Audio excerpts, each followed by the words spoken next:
Hi guys, good morning. This is your Sameer Kohli sir with the lecture number 3. Lecture number 3 of the mock test paper.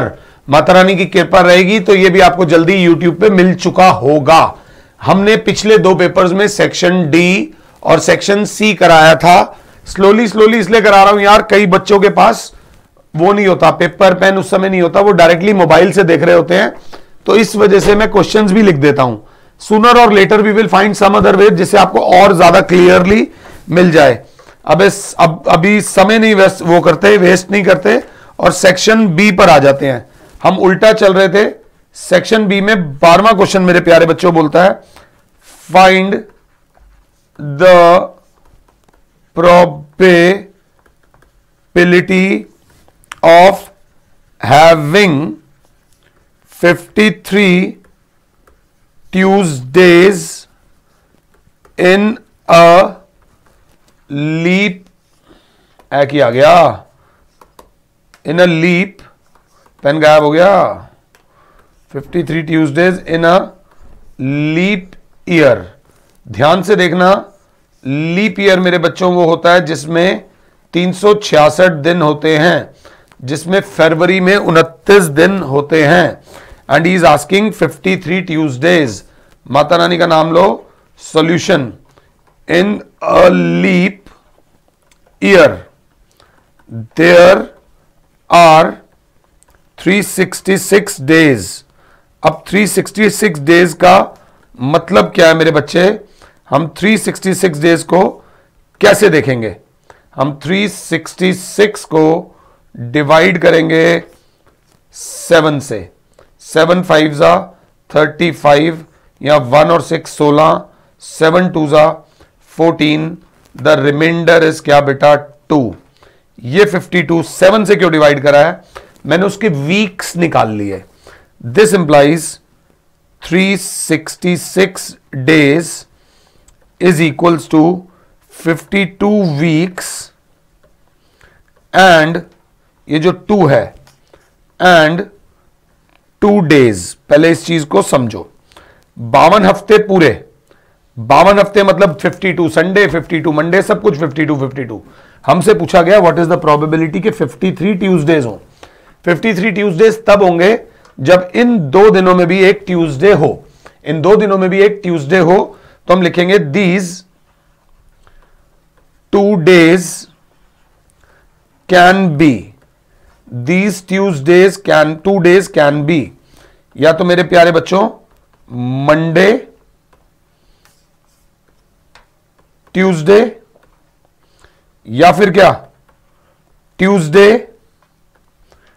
Wednesday, या फिर क्या Wednesday Thursday, या फिर Thursday Friday, या फिर Friday Saturday, या फिर Saturday Sunday, या फिर संडे मंडे। देख लो ध्यान से, शायद मैं सामने आ गया हूं तो मैं हट जाता हूं। ये 7 केसेस बनेंगे। अब हमारे फेवर में 53 ट्यूसडेज तब होंगे या तो वो 2 दिन हो मंडे ट्यूसडे, या फिर वो 2 दिन हो ट्यूसडे वेडनेसडे। अब obviously probability of 53 Tuesdays in a leap year, अगर क्लास 7 है तो मेरे फेवर में जो है वो 2 आउटकम्स हैं एन ई फेवर में, और टोटल कितने हैं 1 2 3 4 5 6 7। सॉरी जतिन भाई, ये आपके सातों के सातों आ गए। एन ऑफ एस कितना हो गया बेटा 7। तो प्रोबेबिलिटी, ये क्वेश्चन इंपॉर्टेंट है। जिस समय आप ये वीडियो देख रहे हो आप में से कई बच्चों के प्री बोर्ड में ये क्वेश्चन आया होगा। This is the probability of getting 53 Tuesdays in a leap year. फटाफट से ढूंढ लेना। नॉन लीप ईयर वाला क्वेश्चन भी कर लेना। ये क्वेश्चन भी मैंने अपने कोर्स के अंदर करा रखा है, कहीं पे भी कोई चीज मिसिंग नहीं दे रखी। क्वेश्चन नंबर 12 के 2 पार्ट्स थे मेरे बच्चों। 12 का जो और वाला पार्ट था अब हम वो करेंगे from well shuffled deck of 52 playing cards. From a well shuffled deck of 52 playing cards, one card is taken out. One card is taken out at random. At random का मतलब कि कोई भी कार्ड आ सकता है, किसी भी कार्ड के आने के चांसेस ज्यादा नहीं है, किसी भी कार्ड के आने के चांसेस कम नहीं है, सब कार्ड्स के आने के चांसेस बराबर हैं। आगे find the probability of getting a. First part face card, second neither a king nor a black card. ना तो किंग आए ना ही ब्लैक कार्ड आए। आलस को थोड़ा सा साइड में रखते हैं। ए ए ए ए 2 3 4 5 6 7 8 9 10 2 3 4 5 6 7 8 9 10। अगर क्लास 7 है तो 2 3 4 5 6 7 8 9 10 2 3 4 5 6 7 8 9 10। ये बना देते हैं स्पेड्स। अगर क्लास 7 है तो काला होता है स्पेड। हाँ जी, और क्या होता है, और कौन सा काले वाला होता है? ये क्लब बना देते हैं, ये क्लब होते हैं, ये स्पेड होते हैं, ये जो होते हैं ये वाले हार्ट होते हैं, और ये वाले डायमंड होते हैं। अगर क्लास 7 है तो ये 2 लाइनें लाल की होती हैं और 2 लाइनें कालों की होती हैं। उसके बाद यहाँ पर आता है jack queen king, jack queen king. क्योंकि रेड कलर में है तो इसलिए कवर कर दिया इसको रेड से। जैक क्वीन किंग रेड है, जैक रेड कलर नहीं लेंगे, अभी 2 मिनट लग रहे हैं भले ही, बट आपको कार्ड्स की कुछ बच्चों को दिक्कत होती है। हमारे मोहल्ले में सिर्फ कार्ड्स ही खेलते हैं, पैदाइशी बच्चे को पता होता है कि jack queen king, jack queen king. अच्छा है, जिनको कार्ड की नॉलेज नहीं है, they are doing well in their life and they will do well in their lifes. Jack queen king ये काले कार्ड्स होते हैं। आपको बता दूं ये वाले सारे कौन से होते हैं, इन कार्ड्स को।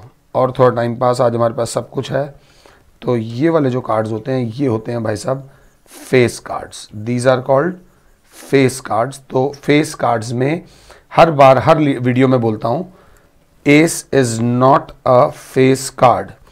इक्का फेस कार्ड नहीं होता। अब टोटल कार्ड्स कितने हैं, जो कि बराबर होगा NS total sample point, that is 52। Total cards इसके अंदर 52 हैं। What is the probability that it is a face card? E event बोला है, getting a face card, that is NE। Face card हो जाएंगे 1 2 3 4 5 6 7 8 9 10 11 12, तो 12। तो probability of a face card, answer अच्छा लिखना, लिखोगे number of face cards upon total number of cards. Face cards हैं 12/52, चाहो तो काट देना। 4 के टेबल में 3 आ, 4 के टेबल में 1 3 13 आ। Your answer is 3/13। अब सेकेंड पार्ट बोला गया, neither a king nor a black card. ना तो किंग आए, ना ही ब्लैक कार्ड आए। किंग नहीं आना चाहिए, तो ये आना चाहिए, neither a king nor a black card. Black card भी नहीं आना चाहिए। तो सर आपने यहां भी गलती कर दी, हमें सिर्फ ये चाहिए, आपने ये वाली जो कर दी गलती कर दी। हमें जो चाहिए ये भी नहीं चाहिए। हमें कौन कौन से चाहिए? Neither a king nor a black card.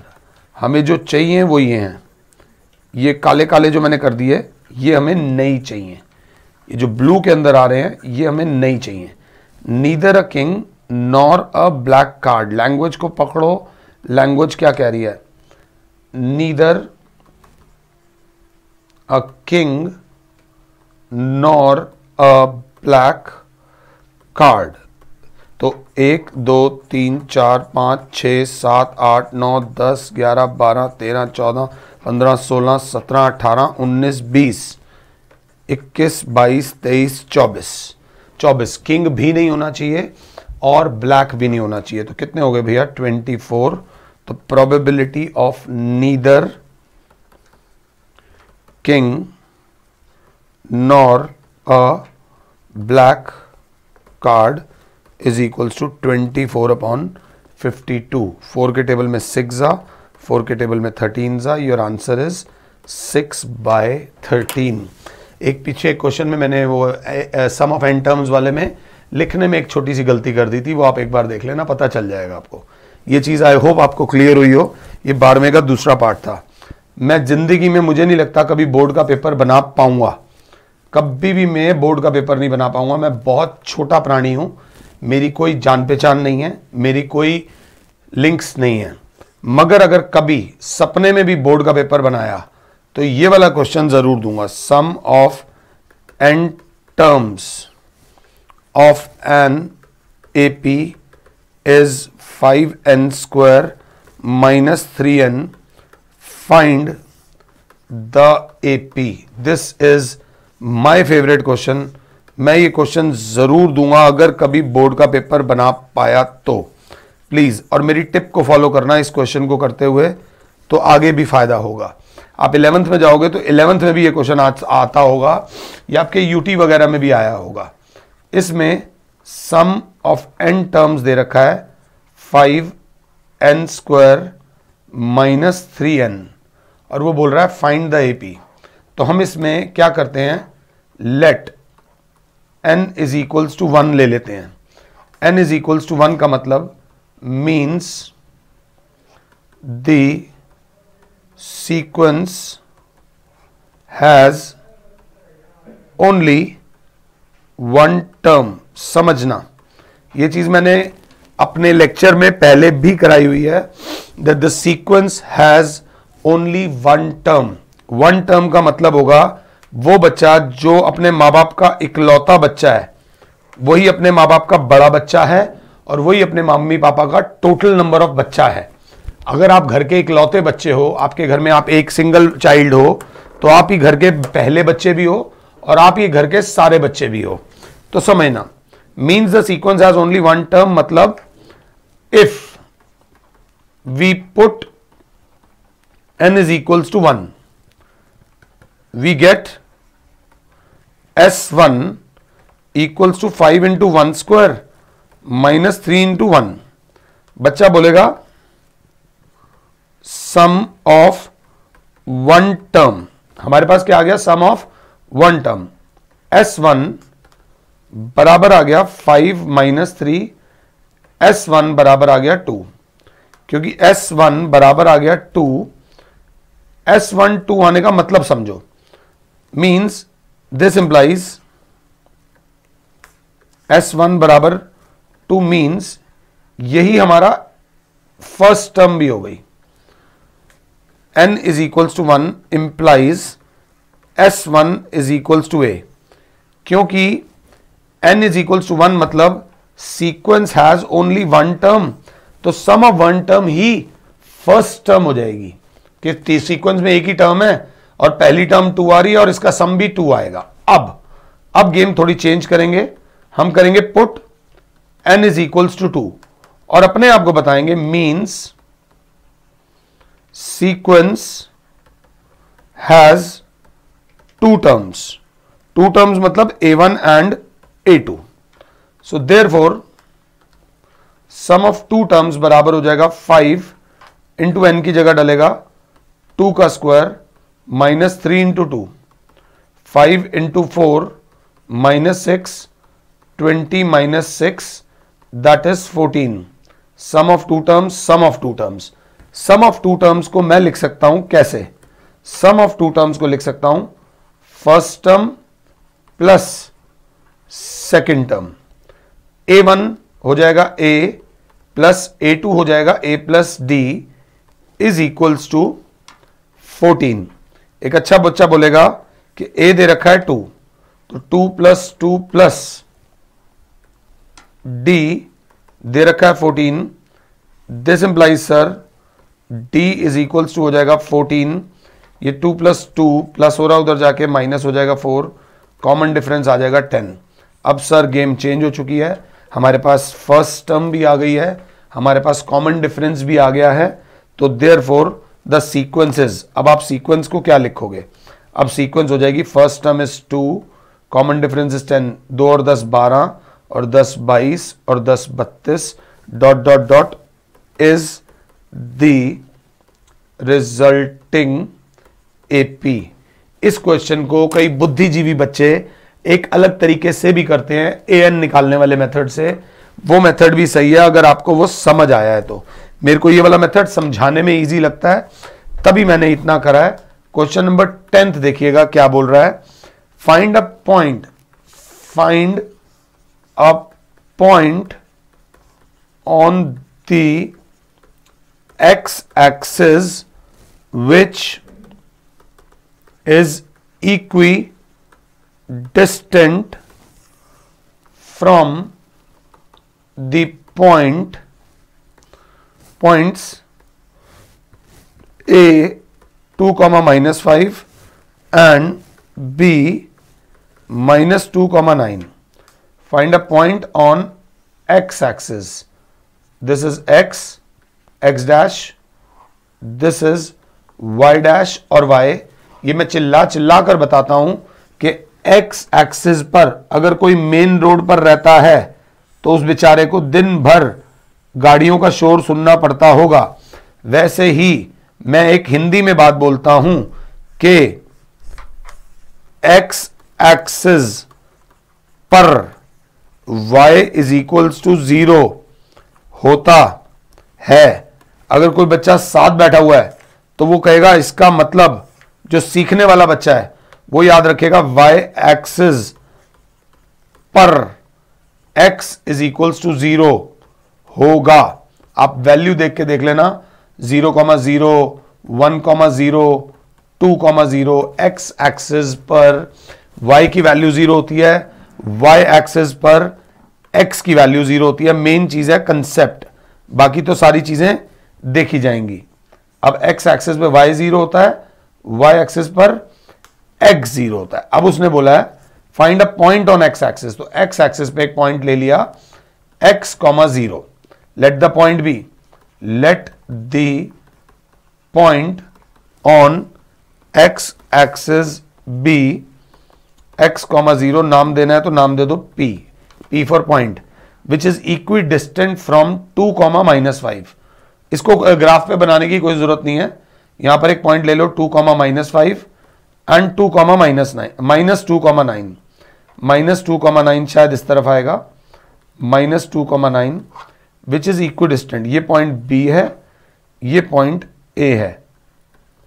Equidistant का मतलब हमें ये दे रखा है कि PA is equals to PB। According to the question PA is equals to PB, इसमें लगेगा डिस्टेंस फॉर्मूला। मैं आपको क्वेश्चन नहीं करा रहा हूं, मैं आपको कंसेप्ट करा रहा हूं।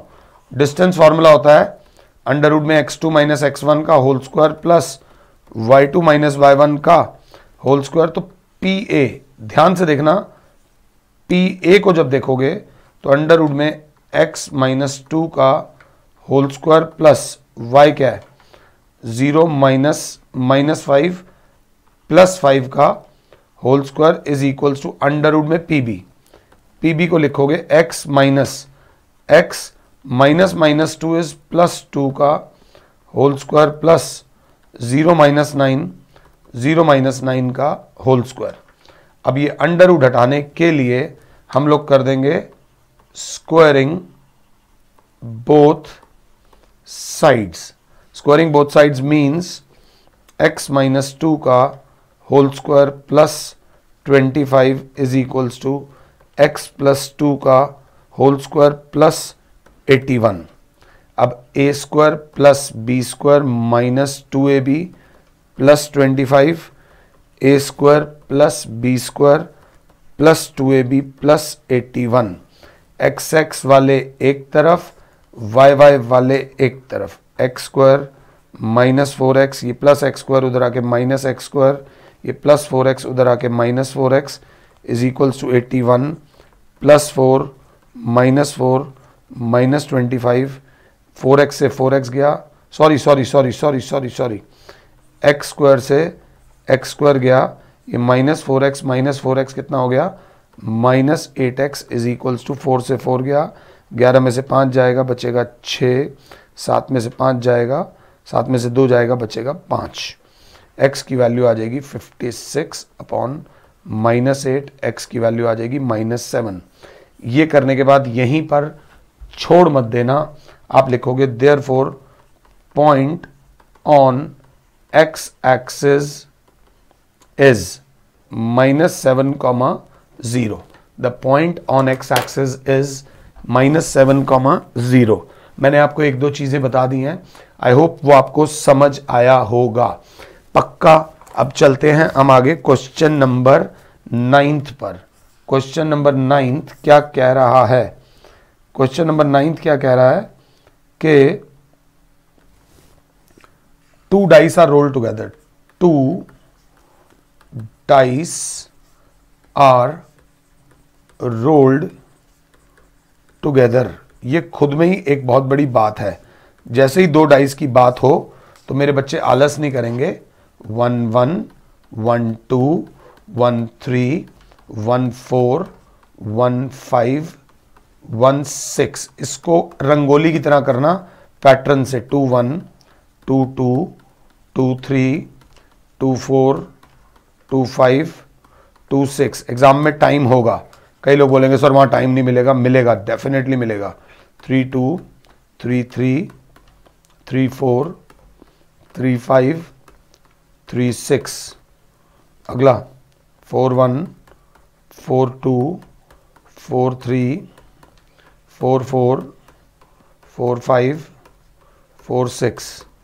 अगला 5 1 5 2 5 3 5 4 5 5। ये समझ रहे हो ना जो लिख रहा हूं? पहली डाइस पे क्या आ सकता है, दूसरी पे क्या आ सकता है?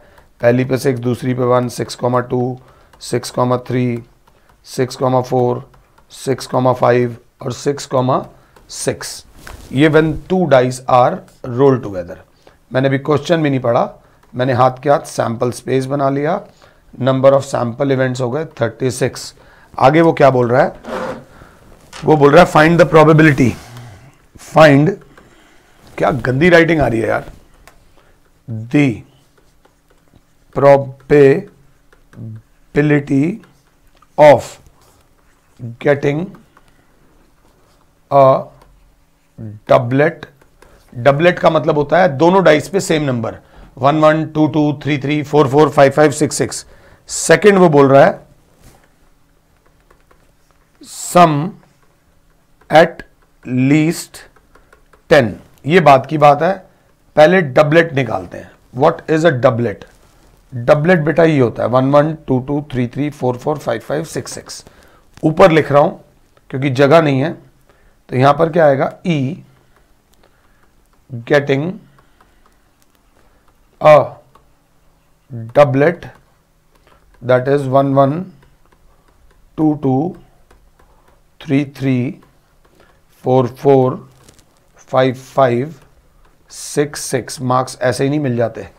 तो नंबर ऑफ डबलेट्स कितने हैं? 1 2 3 4 5 6, दैट इज 6। तो प्रोबेबिलिटी ऑफ डबलेट बराबर होगी 6 अपॉन 36, दैट इज 1/6। ये तो गेम यहां खत्म हो गई। 2 नंबर के क्वेश्चन में 1 नंबर आपका आ गया। 2 नंबर के क्वेश्चन में आपका 1 नंबर आ गया, मगर अभी जो इसका सेकंड पार्ट है वो जरा ज्यादा इंपॉर्टेंट है। वो क्या बोल रहा है? वो ये बोल रहा है probability of getting sum at least 10, कम से कम सम 10 आना चाहिए, सम कम से कम 10 आना चाहिए, 10 कम से कम आना चाहिए, मतलब 10 या 10 से ज्यादा। अगर इन दोनों को देखूं तो सम ऑन द डाइस आ रहा है 1 1, दैट इज 2, 2 नहीं चाहिए, हमें चाहिए 10, एटलीस्ट 10, 10 या 10 से ज्यादा, मतलब 10 यहां आ रहा है, 10 से ज्यादा ये 11, और ये सम 12, ये सम आ रहा है 10, ये सम आ रहा है 11, और ये सम आ रहा है 12। तो probability of sum at least 10 मतलब 10 या 10 से ज्यादा। तो कौन कौन है इसके फेवर में? 4 6 5 5 6 4 5 6 6 5 एंड 6 6। अगर क्लास 7 है तो 1 2 3 4 5 6, बाई चांस इसके फेवर में भी कितने आ गए? 6। तो प्रोबेबिलिटी ऑफ एफ क्या हो जाएगी बेटा? 6/36, दैट इज 1/6। एटलीस्ट 10 का मतलब होता है कम से कम 10, 10 या 10 से ज्यादा। 10 भी आएगा, हे भगवान मेरी इनकम कम से कम 10 लाख रुपए रखना। भगवान से कभी सौदा करो ना तो इक्वल्स टू का सौदा मत करना। भगवान से सौदा करना कि भगवान कम से कम 10 लाख हो, तो उसमें तुम्हारी इनकम 10 लाख या 10 लाख से ज्यादा भी हो सकती है। तुमने मांगी 10 लाख, भगवान ने कहा ले जा 10 लाख। अब 10 साल बाद तुम्हें वो 10 लाख भी कम लगने लगेंगे। तो भगवान से जब भी सौदा करो ग्रेटर देन इक्वल टू करो। हे मम्मी कम से कम मुझे डेली 100 रुपए दिया करो। कम से कम 100 रुपए का मतलब 100 तो दे ही दिया करो। 100 से ज्यादा देने का मन हो तो वो भी आप दे सकते हो। क्वेश्चन नंबर 8, क्वेश्चन नंबर 8 खानदानी क्वेश्चन है बोर्ड वालों का। अगर आपने अब तक नहीं किया तो गारंटी है आपने इस साल मस्ती बड़ी करी है। अगर आपने ये क्वेश्चन नहीं देखा तो गारंटी है आपने पढ़ाई कम करी है। हर ट्यूशन वाले के असाइनमेंट में ये क्वेश्चन होता है। हर कोचिंग सेंटर वालों के असाइनमेंट में 2-2 3-3 बार ये क्वेश्चन होता है। आपका जो पहला यूनिट टेस्ट होता है उसके अंदर भी ये क्वेश्चन आता है। ये क्वेश्चन बहुत इंपॉर्टेंट है। बच्चे ने कहा 1 सेकंड में कर देंगे।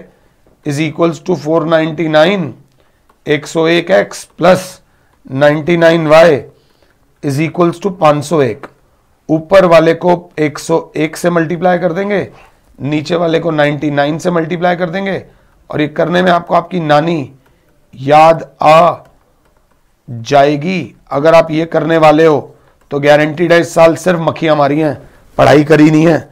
अब जरा सीरियस हो जाओ क्योंकि फिर वक्त बहुत कम बचा है। तो ध्यान से मैं जो कह रहा हूं उस चीज को समझो। इस क्वेश्चन को अगर आपने ढंग से देखा होगा तो इस क्वेश्चन को करने की ये टेक्निक है। ये होती है इक्वेशन 1, ये होती है इक्वेशन 2। दोनों इक्वेशंस को ऐड 1 एंड 2। 99 प्लस 101 होता है 200x, 99 प्लस 101 होता है 200y, कोई एलिमिनेट नहीं होगा। 501 प्लस 499 होता है 1000। दोनों में से 200 कॉमन आ गया, अंदर बचेगा x plus y is equals to, इस तरफ है 1000, 201 जा 200, 5 जा, x plus y is equals to हो जाएगा 5। वो जो गंदी सी इक्वेशन थी वो अब इतनी खूबसूरत हो गई है कि x plus y is equals to क्या बन गया? 5। आई होप ये चीज आपने पहले ही कर ली हो, मेरे साथ सबसे पहली बार ना कर रहे हो। अगेन अगर क्लास 7 है इन इक्वेशन को दोबारा लिखो। 99x plus 101y equals to 499, 101x plus 99y equals to 501। पहले दोनों इक्वेशंस को ऐड करा था, अब इक्वेशन 1 में से इक्वेशन 2 को माइनस करो तो ये भी माइनस हो जाएगा, ये भी माइनस हो जाएगा, ये भी माइनस हो जाएगा। साइन का ध्यान रखना। माइनस 101 में से 99 जाएगा, बचेगा माइनस 2x। 101 में से माइनस 99 होगा plus 2y equals to minus 2। Minus 2 common लेना है, माइनस 2 कॉमन ले लो। 2 कॉमन लेना है, 2 कॉमन ले लो। अगर 2 कॉमन लेते हो तो अंदर बचेगा minus x plus y is equals to minus 2 2 से 2 कैंसिल हो जाएगा, minus x plus y equals to हो जाएगा -1। ये बन जाएगी आपकी सेकेंड इक्वेशन। वो जो दो गंदी गंदी सी इक्वेशन थी उन्हीं को एक बार ऐड करा और एक बार सब्ट्रैक्ट करा। अब आप इन दोनों को सॉल्व कर सकते हो। x plus y is equals to 5, minus x plus y is equals to -1। As it is add कर दूंगा तो 2y is equals to 4, y is equals to 4/2 that is 2। y की वैल्यू आई 2, y की value 2 इन डालेंगे, minus x plus y is equals to -1, minus x plus 2 is equals to -1, minus x is equal to -1 -2, minus x is equal to -3, x की value आ जाएगी 3 और y की वैल्यू आ जाएगी 2। x is equal to 3, y is equal to 2 is the solution, is the solution. ये है question number 8। Question number 8 के बाद आता है सेक्शन बी का लास्ट क्वेश्चन, क्वेश्चन नंबर 7। इसके दो पार्ट्स दे रखे हैं। Explain why 3 into 11 into 13 plus 13 is a composite number। एक 6th क्लास का बच्चा इस क्वेश्चन को ज़्यादा अच्छे तरीके से बता पाएगा देन अ 10th क्लास का बच्चा। तो इसमें सोल्यूशन क्या है, 3 into 11 into 13 plus 13।